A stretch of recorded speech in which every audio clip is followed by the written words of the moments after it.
Bueno, vamos a comenzar con el taller Mentoreando el estilo de Jesús. Este taller pertenece a la materia de fundamentos de mentoreo al estilo de Jesús en Prometa.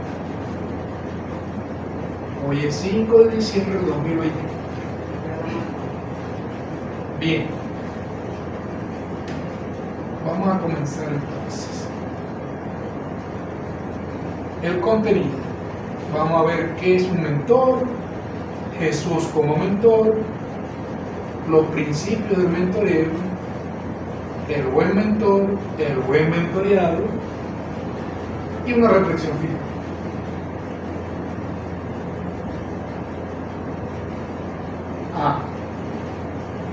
¿Qué creen que es un mentor?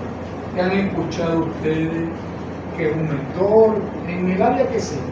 En el área laboral, en el área académica, y toda la opinión de cada uno. Como alguien que te dirige. Alguien que dirige. Una persona que te está guiando en tu crecimiento. Puede ser espiritual. Persona que guía en crecimiento. ¿Y tú, verdad? Sí, al final lo mismo. Al final un mentor es una persona que disipula a otro, ya sea en lo espiritual o en el ámbito laboral. Excelente. Entonces guía, disipula. ¿Qué fue lo que comentaste más? ¿Qué era qué? Que dirige, guía, disipula. Correcto. Bueno, lo más común que uno conoce es el mentor en el área académica. Cuando uno va a hacer una tesis, por ejemplo, le asignan un mentor, un profesor que es mentor de esa tesis. Y en efecto, ese profesor lo que hace es dirigir, guiar, discipular, porque la tesis siempre va a enseñar algo al estudiante que lo está haciendo, o a los estudiantes que lo están haciendo. Entonces, sí, ese, digamos, el área académica. Puede ser que haya tutores, que también se le llama así, tutor o mentor. En el área laboral, eso se está usando mucho ahora en algunas empresas, que hay alguien de mucha experiencia en la empresa que decide, digamos, elevar el liderazgo de algunas personas que potencialmente ese tutor ve algo que le llama la atención de la persona, tiene ciertas cualidades y comienzan a tutorearlo o a mentorearlo. En deporte es igualito. El coach normalmente es un mentor, un tutor. ¿Por qué? Porque disipula, disciplina, guía, va dando pautas que permiten que incluso haya cambios en la actuación de los deportistas. Si ve que hay un deportista que quiere destacarse mucho, y entonces rompe el equipo, lo disciplina, hasta que por fin logra hacer que engrane. Entonces, un mentor es eso, una persona con mucha experiencia, con mucha más experiencia que las que están mentoreadas, y ejerce disciplina, produce cambios. Pueden ser de conducta, pueden ser cambios emocionales. Eso se ve mucho en deporte. Hay gente que es muy egocéntrica, quiere salir más que los demás, pero entonces rompe el equipo. No. El coach lo disciplina hasta que juegue en equipo. No sobresalga porque tiene más cualidades que otros. Siempre buscando algunas características de transformación en el mentoreado. Entonces, muchos confunden el mentoreo con el discipulado. Y creo que existe un delgado límite que los separa. En ambos casos se cumple el rol de maestro, pero solo en el primero se crea una relación como la de padre a hijo. Presten atención a esto. O sea, un mentor a la final crea con el mentoreado una relación bastante íntima. Y esto es fundamental. O sea, un buen mentor, si no logra esa conexión con su mentoreado, pues quizá no va a lograr esas transformaciones que se necesitan en el mentoreado. Este último lo reconoce no solo como una persona con mucho conocimiento, sino como un sabio. Hay una diferencia entre sabiduría e inteligencia o conocimiento. Hay muchas personas inteligentes, con mucho conocimiento, pero no son sabios. Aquel enseña no solo con la boca, sino con el ejemplo. O sea, lo que uno predica debe practicar. Uno debe ser un modelo. Ya ustedes lo saben, a veces se enseña mejor modelando que con bien palabras. El mentor es un modelo a seguir. Ustedes fíjense las características más o menos de un mentor. Tanto en el mundo secular, eso se puede llevar también al mundo eclesiástico. Es decir, es una persona entonces con mucha experiencia la que va a hacer el papel de mentor.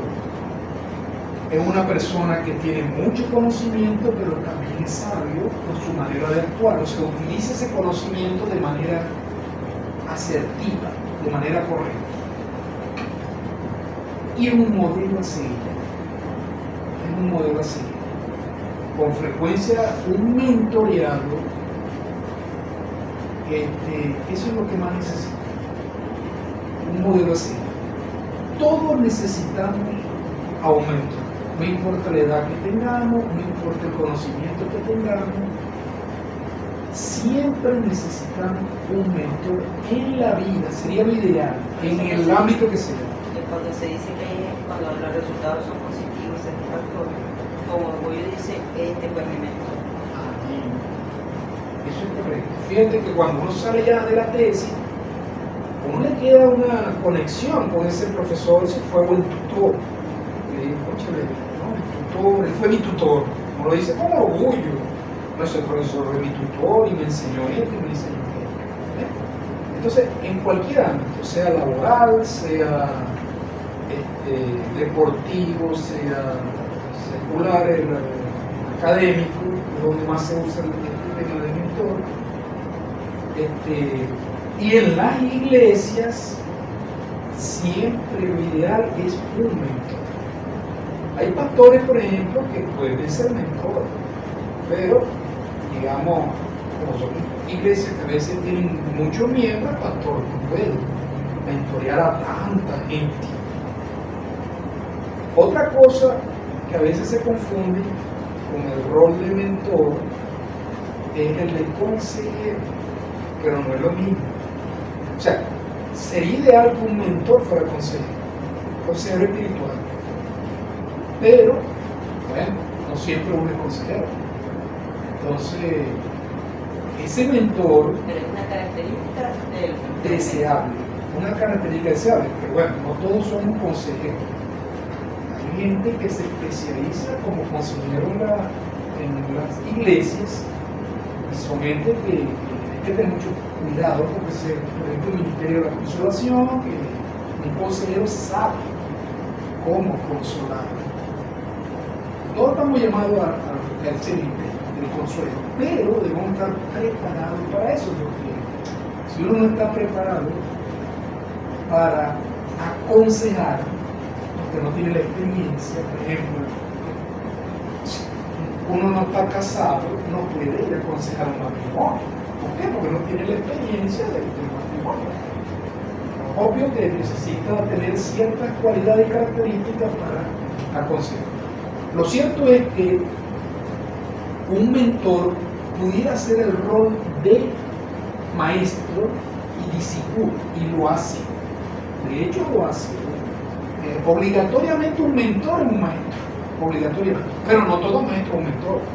¿Por qué? Pues yo puedo ser maestro de una escuela dominical, doy mis clases todos los domingos, pero a la final no creo esa relación tan íntima y no dedico tanto tiempo sobre algunos discípulos o algunos mentoreados. Esa es la única diferencia en realidad. Y el tema, por ejemplo, del ser modelo, en todas las áreas. No puedo ir a pedirle a alguien que cambie su forma de ser si yo no lo he cambiado, si yo no he cambiado mi forma de ser. O sea, el mentor tiene que ser una persona mucho más madura. Madura espiritualmente, madura emocionalmente, o inteligencia emocional, como llaman ahora. Como quiera llamarse, es una persona que de alguna forma despierta una admiración sobre el mentoreado, porque cuando yo digo, bueno, a mí me va a mentorear el profesor X, o incluso en teología, pero no, mi mentor va a ser el teólogo tal, bueno, tiene unas características importantes, yo siento alguna admiración por esa persona, quiero ser como él, porque lo estoy eligiendo para que sea mi mentor. Entonces, bueno, de alguna manera ya nosotros tenemos un conocimiento de lo que es mentoría.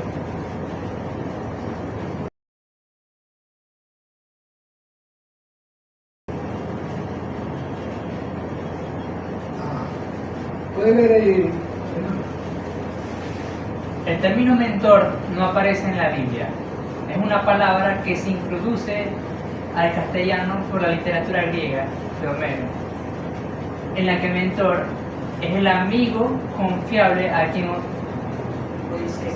Odiseo encomienda la responsabilidad de educar y cuidar a su hijo Telemaco. Muy bien. Bueno, este es un dato allí, digamos, informativo. Ustedes no van a conseguir la palabra mentor en la Biblia. No por eso no significa que no haya mentores en la Biblia. Hay y muchos ejemplos de mentores, ya lo vamos a ver. Pero es interesante que fíjate, un libro tan antiguo como la Odisea, que fue escrito en un griego clásico, ni siquiera el griego koiné de la Biblia, bueno, fue desde donde se introdujo esta palabra mentor. En realidad era un personaje, mentor. Era un esclavo de Odiseo. Pues ustedes saben que había ciertos esclavos que terminaban siendo maestros, porque eran gente de mucho conocimiento, maestros de los hijos de los dueños de los esclavos. Este mentor, si uno lee el libro de la Odisea con detenimiento, va a ver que Odiseo tenía un hijo de nombre Telémaco, que su profesor se llamaba mentor. La palabra mentor. Claro, a la final,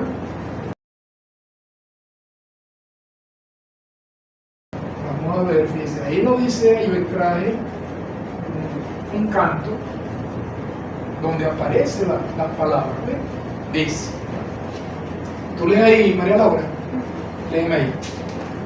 Tal orando, él habló y Atenea llegóse a su lado, semejante en la voz a mentor y en su cuerpo y figura, y dejándose oír, dirigióle palabras aladas. No serás desde ahora, Telémaco, vil ni insensato, si ha calado en tu ánimo el noble valor de tu padre. Bueno, fíjense, ¿no? Cuando uno empieza a leer la Odisea, claro, está traducido como es griego clásico, al castellano también lo traducen un poco al antiguo castellano. Llegóse, sí, el antiguo castellano. Pero entonces, fíjense, ¿no? Habla de Atenea, que ustedes saben que era una diosa de la guerra y la sabiduría. Aquí aparece como representada esa diosa Atenea. Entonces, dice que Atenea tenía la voz semejante a la de mentor y su cuerpo y figura, es decir, van a ver que Atenea se transfiguró, se transformó en mentor. Y bueno, a la final no hay mucha diferencia entre Mentor y Atenea. Se le aparece a Telémaco y lo va guiando. Mentor va guiando a Telémaco con toda su aventura a través de la Odisea. Bueno, lo interesante es que en la Biblia lo que sí aparece es la palabra discípulo, es lo más cercano a lo de Mentor. Entonces, uno ve a los discípulos, que Jesús discipuló, que Pablo discipuló, ¿entiendes? Eso es lo que se asemeja a la palabra mentor. Pero ya sabemos que no es que la, ni de dónde proviene.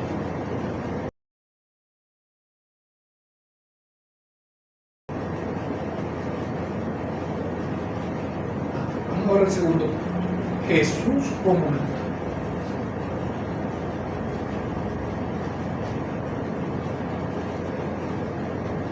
Vamos a ver este videito corto. No sé si se oye bien. Espero.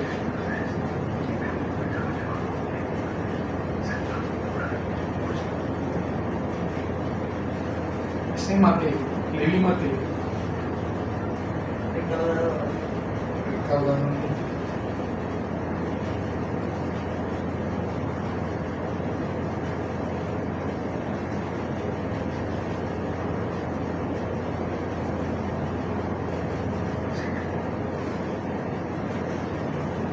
Fíjense los detalles.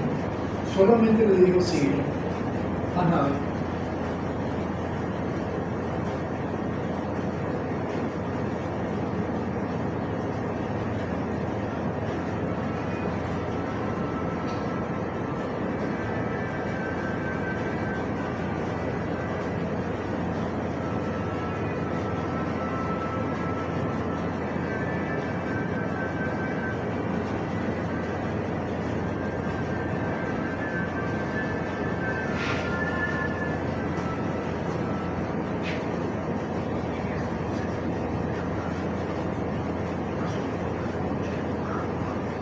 Jesús se fue a un monte a orar y pasó toda la noche orando.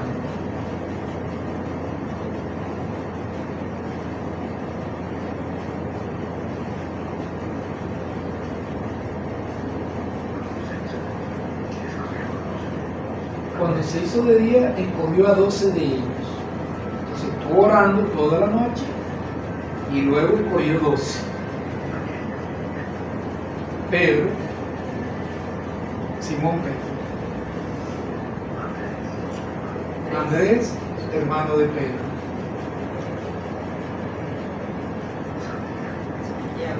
Santiago, habían 2 Santiago, o Jacobo, es lo mismo,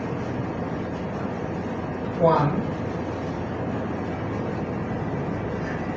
Felipe, Bartolomé, que por cierto nomás que se menciona una sola vez y ya luego no se menciona, Leví Mateo,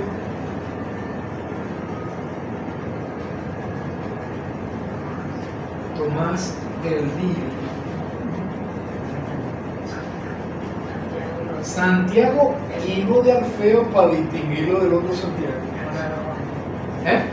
El celote. Simón el celote. Judas, hermano de Santiago.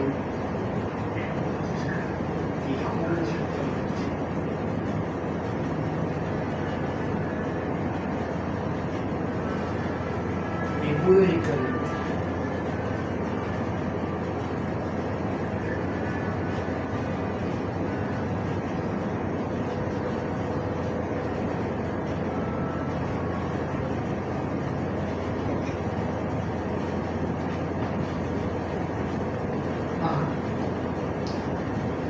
Antes de discutir, bueno, podemos leer ahí, que ahí sale en la película el versículo de Lucas 6, del 12 al 13. En aquel día él fue al monte a orar, me vieron cuando fue al monte a orar, ahí en el video, y pasó la noche orando a Dios. Y cuando era de día, pasó toda la noche orando. O sea, no durmió. Luego, cuando era de día, desciende del monte, llamó a sus discípulos a todos sus discípulos, que se dice que eran cientos de discípulos, y escogió solo a 12, de cientos que habían allí, a los cuales también llamó embajadores. Porque en realidad quizás esa sea la mensajero, digamos la acepción más frecuente para la palabra apóstolos en griego. Pero ese era un enviado especial. O sea, de esos cientos de discípulos que tenía Jesús, fíjense que dice discípulos, quiere decir que vivía enseñando, y eran cientos, quizás, aparta 12, que son los que le da autoridad, mandato. De todo eso, aparta 12. Y esos fueron los que él llamó embajadores para diferenciar de los otros discípulos. Tenía que darle otro nombre. Era la manera de diferenciar de un momento. Yo tengo todos estos discípulos que están aquí. Pero estos 12 que están aquí van a tener una comisión especial. Van a hablar en mi nombre. Van a ser mis embajadores. Donde ellos lleguen, incluso yo les voy a dar autoridad. Después supimos de qué trataba esa autoridad, porque los evangelistas lo explican y en Hechos de los Apóstoles también terminan de explicar toda esa autoridad que delegó eso en él. No lo hizo con el resto de discípulos. Entonces ahora yo voy a hacer una pregunta. Bueno, primero del video, ¿qué le llamó más la atención? ¿Qué cosa le parece así como más curiosa, lo que sea? ¿Qué otra cosa sí le llamó la atención? Jesús como mentor, antes de tomar una decisión importante, buscaba el consejo del Padre. Muy importante, muy importante. Pasó toda la noche orando. ¿Para qué? Para escoger esos 12. Toda la noche. O sea, ahí hay un punto de llamado para nosotros. Sabiduría. Sí. Buscar la sabiduría del Padre. Pero ¿qué quiere decir eso? Que cuando a nosotros nos toque mentorear, porque siempre vamos a poder mentorear, siempre vamos a poder mentorear y además es obligatorio que nosotros salgamos a mentorear a otros. Pero debemos orar para ver si ese al cual ustedes le van a dedicar mucho tiempo es el mentoreado que Dios quiere que nosotros mentoreemos. O sea que no es cualquiera que no. Claro, obviamente, ¿qué es lo que va a ocurrir?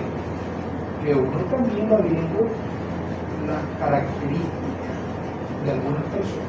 Luego vamos a orar y luego es que vamos a escoger. O sea, no porque todo el mundo tenga quizás condiciones de líderes, a lo mejor no va a ser el escogido. A pesar de que incluso tenga más, digamos, cualidad de liderazgo que otros. Hay veces que hay otros que están más apagaditos, pero uno le ve algo. Uno se pone a orar porque eso es una... Si Cristo lo hizo, nosotros también. Creo que otra cosa le llamó, además de mí, que lo sigue. Es impresionante. Por primera vez tuve una persona que eclipsa, dice, sígueme, pegó botado todo y se fue. Puede ser una característica de los líderes. Que te sigo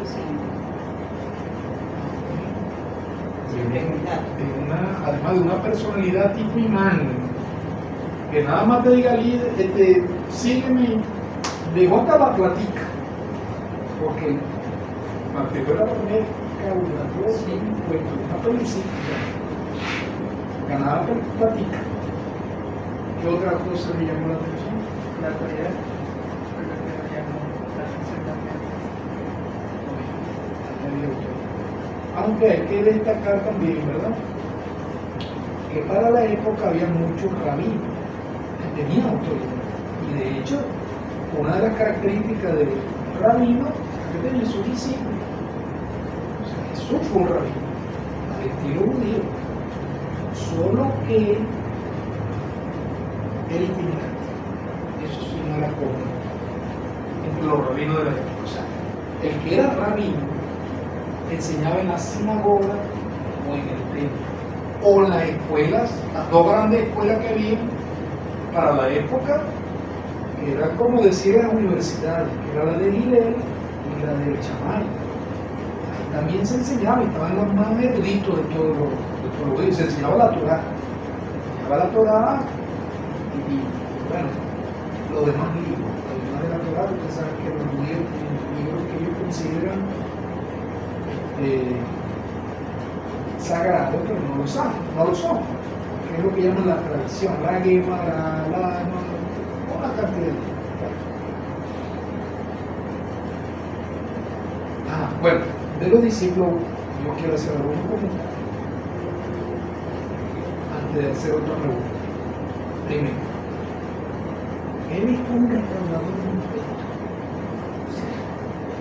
Y ver que Jesucristo revolucionó, para el momento rompió con todo lo de que, porque un recaudador de impuestos, y ustedes lo deben saber, era una de las personas más odiadas. Es más, odiaban más a un recaudador de impuestos que a un samaritano o una prostituta. O sea, el más odiado de todos, el premio mayor se lo llevaban los recaudadores de impuestos. No había una persona más odiada en toda Judea que un recaudador de impuestos. Y ahí se una pelusa. O sea, mi madre. Por eso es que los rabinos, los fariseos, que eran celosos de la ley, no entendían, o sea, la ley. Oye, ese se reúne con un recaudador de impuestos. ¿Y saben por qué eran tan odiados los recaudadores de impuestos? Tenemos una alianza con Roma. Principalmente porque herían el orgullo nacional. Eran colaboradores del imperio que los tenía sometidos, el imperio romano, primeramente. Pero además eran unos ladrones, porque el imperio decía, bueno, recoge 10 monedas de plata por cada uno, eso es lo que me van a dar tú a mí. No, recogía 15, 5 para él y 10 para él. O sea, les imponía una carga más pesada a sus propios connacionales. O sea, eran unos traidores a la patria y además ladrones. Obviamente que esos no eran los más queridos por el pueblo. Y ahí había que pagar impuestos, hasta el más pobre tenía que pagar impuestos. Tuviera o no tuviera, tenía. Y si no pagaban impuestos, ya saben lo que pasaba. El recaudador además se lo decía a los soldados y tenían, si no pagaba iba preso. Y después que lo metían preso, los hijos tenían, y la viuda que pagar, la viuda no, la esposa, tenían que pagar esos impuestos. Porque si no así iban, o lo dejaban preso, hasta que no pagaran lo que les correspondía.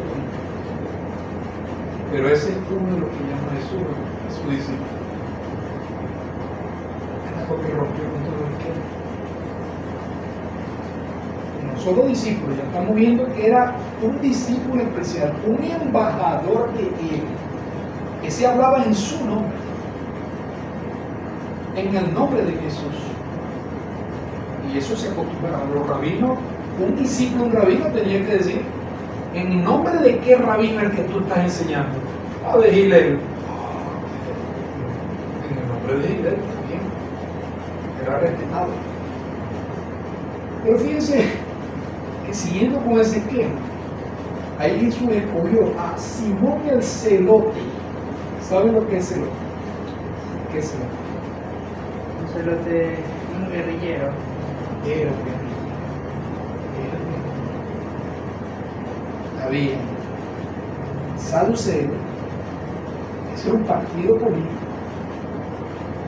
Fariseo, otro partido político que por cierto era el más popular, eran los más queridos. Escuchen lo que estoy diciendo. Dentro del pueblo, un fariseo era una persona respetable. No tenían el poder económico porque los saduceos eran los que terminaron siendo sacerdotes y manejaban las finanzas del templo, que eran muy grandes. Pero parece ser que el nombre fariseo viene de celoso de la ley. Y viene mucho antes de eso. Eso es la fracción, saduceo y fariseo. Pero como eran celosos de la ley, terminaron implementando, digamos, leyes más allá de lo que la Torah exigía. Por ejemplo, cuando Jesús le dice, diezmáis el eneldo, sí, eso no era necesario, diezmar. Pero ellos querían ser como más celosos de la ley, y dijeron, no, yo diezmo hasta la hortaliza que siembro en mi huerta. Pero no, en ningún libro de la ley establece eso. Al que diezmar era la cosecha de cebada, de trigo, las ovejas y las reses, los carneros. Eso era lo que la ley imponía. Pero ellos fueron más allá. Pero bueno, la gente le gustaba, o sea, los vacíos que dejaba la Torah con respecto a la ley del diezmo y a muchas cosas, ellos terminaban colocándolo. Y quien tuviera derecho a entrar al templo. Toda esa cantidad, eso es que eso termina atacando mucho a los fariseos, que ellos eran los guardianes, los maestros, los rabíes, ellos eran los rabíes, pero tenían un sistema legalista a la final. Por eso que de Osea dice, misericordia quiero, no sacrificio. O sea, ¿qué tanto pararse en las plazas y orar delante de todo el mundo y echarse ceniza? Y resulta que cuando iban a las viudas les daban durísimo, las engañaban y le quitaban el dinero. No tenían piedad. Y ellos mismos con sus leyes, el Corbán, por ejemplo, terminaban inventando que el dinero que los hijos heredaban en vida todavía de los padres, lo declaraban como del templo. Era sagrado. Era para no darle manutención a los padres. Pero al final se quedaban con el dinero. O sea, ellos tampoco lo daban al templo. O sea, un invento ahí raro. Por eso que Jesús lo criticó todo. Ay, declaras Corbán, ahora tu dinero y no mira de tu padre. Es que el 10º mandamiento es honrar a tu padre y honrar a tu padre, que la vez tú veas de tu padre, hasta que lo entiendas. Tú tienes que tener a tu padre. Eso es honrar a los padres, entre otras muchas cosas. Y darles manutención, alimentación, cuidado de la salud, todo. Ajá. Pero fíjense entonces que había un guerrillero, que por cierto se menciona y ya después los evangelistas no hablan más de él. Simón el celote. Estaban entonces los saduceos, los fariseos, los esenios, que deben haberlo escuchado también. Supuestamente fueron un grupo de sacerdotes y de fariseos que se fueron a Qumrán, a la cueva de Qumrán, donde aparecieron luego esos famosos pergaminos antiguos, pero se apartaron, digamos, a una vida tipo monacal, como si fuera un monasterio, pero en la cueva, y tenían sus reglas y sus normas. Se apartaron de la sociedad para guardar la ley, incluso para esperar la venida del Mesías. Tienen varios libros diferentes a la Torah donde hablan hasta de tres Mesías. Son los famosos libros estos de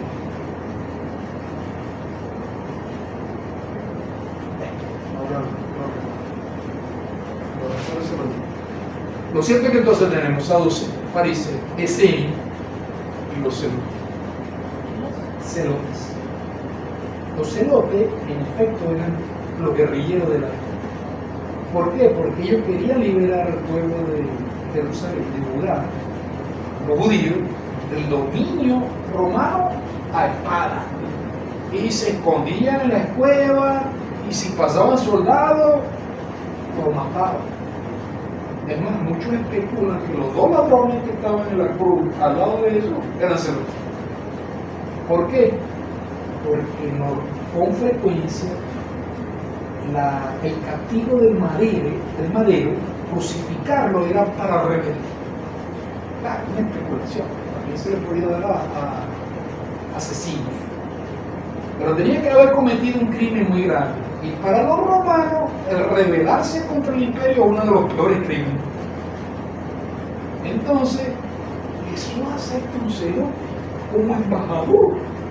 Imagínense usted si no rompía con todos los esquemas. ¿Qué rabino iba a poner a un guerrillero?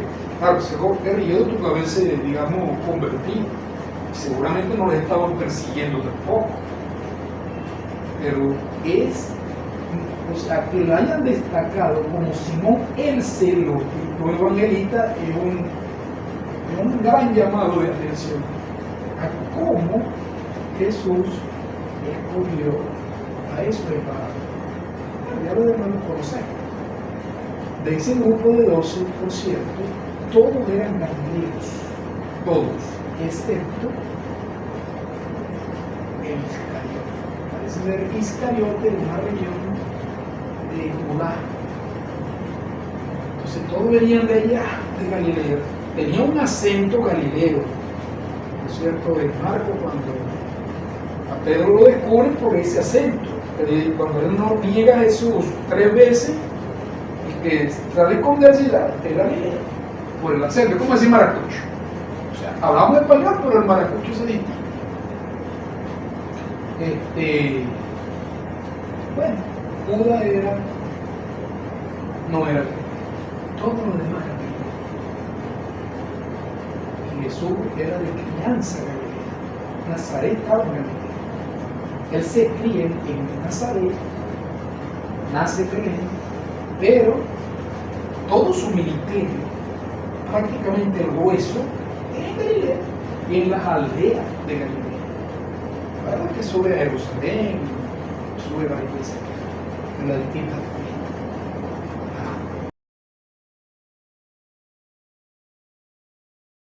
Ahora sí voy con la pregunta. ¿Por qué Jesús escogió a unos pocos de entre sus 100 discípulos? Menos ahora, pues ya se la discutí. La pregunta. Nancy, ¿por qué crees tú que Jesús escogió a esos 12? De tantos discípulos, dice que subió, oró toda la noche, cuando bajó. De todos los discípulos que estaban ahí, debe haber cientos, escogió 12 y los nombró con su nombre cada uno. ¿Por qué crees tú que agarró a 12? ¿Por qué no agarró, no sé, todas las 100 de ellos? Me he preguntado eso también. Está muy buena esa respuesta. Te diría como le digo a María Laura, vivita. A ver, Alejandro. Porque tenía una estrecha relación con las tribus de Israel, 12 tribus, 12 apóstoles. Bueno, pero eso explica el número. Eso explica el número. O sea, agarró 12, puede haber agarrado 20, 24, 30, qué sé yo, o menos de 12. Eso explica una profecía, además. O sea, que esos 12 discípulos especiales van a terminar siendo que en las puertas de la Nueva Jerusalén, arriba van a tener los nombres y van a gobernar juntamente, uno por cada uno. Eso es correcto. Pero eso explica el número 12. No explica el por qué escoge a unos pocos. Porque unos pocos y no escogió bastante, una multitud, o esos cientos de discípulos. Bueno, más fácil tolerar a 12 que a 100. Amén. Ese era. Él seguramente siguió discipulando esos cientos, porque Pablo dice que se le apareció a más de 500 de entre sus discípulos, ¿verdad? Cuando apareció, o sea, muere, resucita y aparece. Pero fíjense lo que está diciendo. Para eso no es muy difícil. No, pero Me entregó 20, 30. está bien, él pudo haber mentoreado 200 y 500, pero él fue 100% hombre y 100% Dios. Está limitado. O sea, intentar mentorear a 100 personas implica dedicarle 100, o sea, mucho tiempo a 100 personas, muchísimo tiempo. Cuando él aparte estos 12, son los que lo acompañan para todos lados. Los demás discípulos no dice la Biblia que lo acompañaban. Probablemente algunos sí, había mujeres que lo seguían, ¿cómo no? Pero no dice que agarró a las mujeres aparte para, digamos, irla discipulando de manera más seguida, con más tiempo. Entonces, ahí tienen otra cualidad para el mentor. Jesús prefiere la calidad antes que la cantidad. Ojo con eso.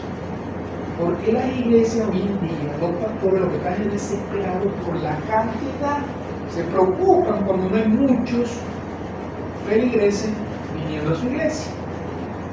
Pero no hacemos lo que Jesús hizo. Él a la final dedicó buena parte de su ministerio a 12. ¿Qué impacto? Vamos a estar claros, esos 12, él sabía muy bien que iban a expandir el cristianismo hasta lo que nos conocemos hoy en día. Pues cuando él, digamos, cuando nació el cristianismo era una pequeña secta, allá, en una aldea que nadie conocía en todo el Mediterráneo. ¿Y a dónde terminó?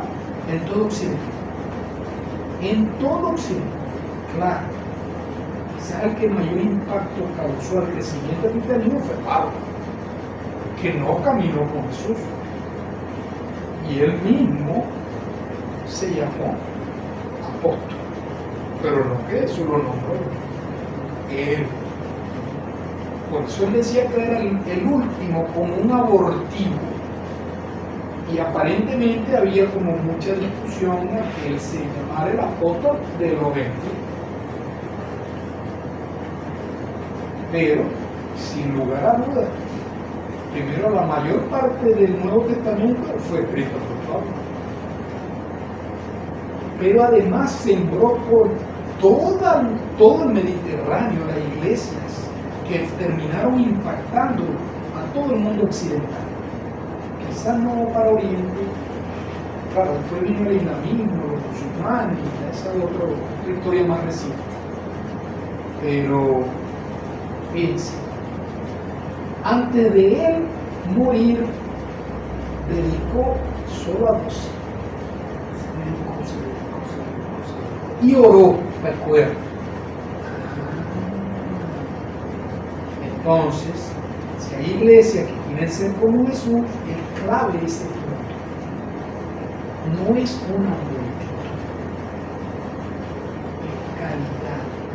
Ustedes logran 3, 5, 10, 12 líderes, buenos líderes, pueden impactar el mundo, porque estos a su vez mentorearán a otros y eso van con calidad más que cantidad. Es parte de delegar, no podemos abarcar todas las áreas. No podemos abarcar todas las áreas y no es lo mismo que yo tengo un mentor que se siente conmigo, qué sé yo, 1 o 2 horas diarias quizás, a que lo vea de cuando en cuando, en una clase, en un salón. Bueno, hay un proceso de enseñanza mucho más íntimo. Por eso es que él termina llamando amigos. Primero que nada, sus discípulos eran sus siervos, sus esclavos. Él era el Señor, es el Señor. Pero fíjate que le da el título de amigo, porque los amigos son capaces de razonar. El esclavo no, se le da una orden y tiene que cumplir y ya, no debe pensar. Y tu soldado. Los soldados no tienen derecho a pensar. Haga esto y usted tiene que ir para allá y ya sabe. Termina siendo amigo. Entonces, un mentoreado termina siendo amigo. Y llama la atención que fíjate que el mismo Jesús dice, no sé en qué versículo de Juan, no hay mayor expresión de amor que dar la vida por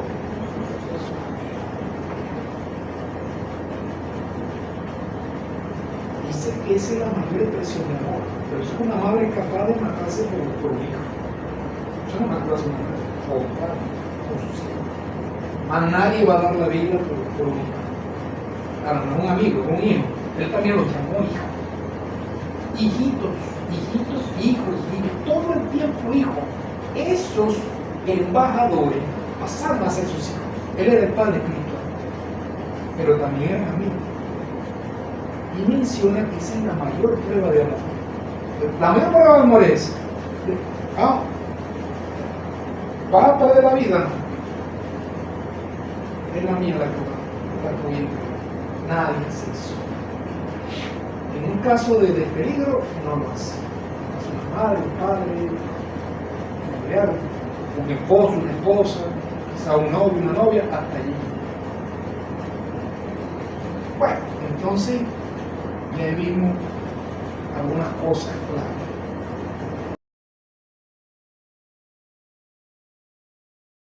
De Jesús como mentor. Vamos a ver las características. El Señor eligió a sus hombres y a los vivos, los 12, vivió con ellos, viví con él, porque iba de modelo. Cuando uno convive con una persona, lo llega a conocer mucho, pero es capaz de influir sobre la vida de esa persona.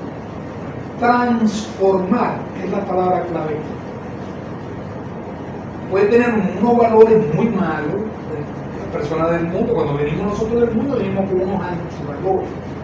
Pero resulta que con el mentoreo yo puedo transformar esos antivalores en los valores vivos. ¿Pero cómo? Y moderando. Muy bien. Entonces fue otra característica. Vivió con ellos. Esperaba que ellos le obedecieran. Obedecer en esta parte. Era un rabí. Estaba enseñando los principios bíblicos. Y bueno, la ley hay que obedecer. Todos los mandatos bíblicos del Nuevo Testamento, del Antiguo, y más que Jesús terminó con el Sermón del Monte con exigencias mucho mayores que las del Antiguo Testamento en realidad, porque dice que había que amar incluso a los enemigos. Eso fue más allá del amor al prójimo, porque el prójimo terminó siendo el enemigo. Pues hubo que aclararlo, porque eso no era lo que tenían en su cabeza los judíos. ¿Cómo que el prójimo son los gentiles? No. Mi enemigo, los samaritanos, no, tampoco. Se dio a sí mismo a ellos. Cuando dice se dio a sí mismo, dio de su autoridad. Se dio su amor por ellos. Murió por nosotros por amor. Dio hasta la vida. Entonces, claro, darse a sí mismo es dar mucho de uno cuando está mentoreando al mentor.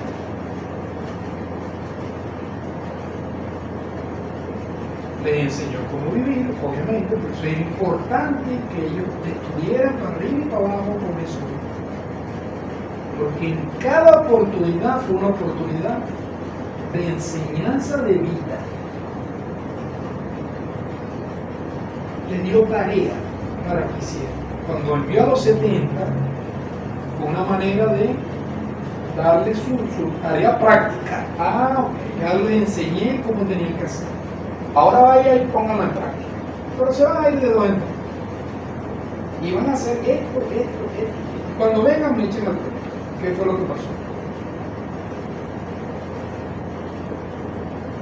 Siguió de cerca el proceso de aprendizaje. Por eso es tan importante el mentoreo. Quizá cuando uno va a dar clases con unos discípulos, no va a hacer nunca esto, tanto detalle. No llega a esos niveles de detalle. Por último, esperaba que ellos también hiciesen discípulos a los demás. Esto último también es muy muy importante. O sea, si la acción de mentorear termina en el mentoreado, no hay reproducción. Ese mentoreado tiene que mentorear en algún momento, porque si no se corta la cadena. Ya lo vamos a ver como conclusión, pero ¿qué pasa si los 12 discípulos de Jesús se hubieran quedado ahí y no hubieran mentoreado a otro? Por ejemplo, Bernabé mentoreó a Pablo. Si Bernabé no hubiera aceptado a Pablo, Pablo era temido todavía, o sea, no le creían que estaba convertido. Si Bernabé no le dice, no, un momentico, tuvo que haber intervenido. Déjalo aquí, que ya lloré y bueno, entonces Pablo no hubiera terminado siendo lo que fue. Bernabé mentorea a Pablo, pero después Pablo mentorea a Timoteo.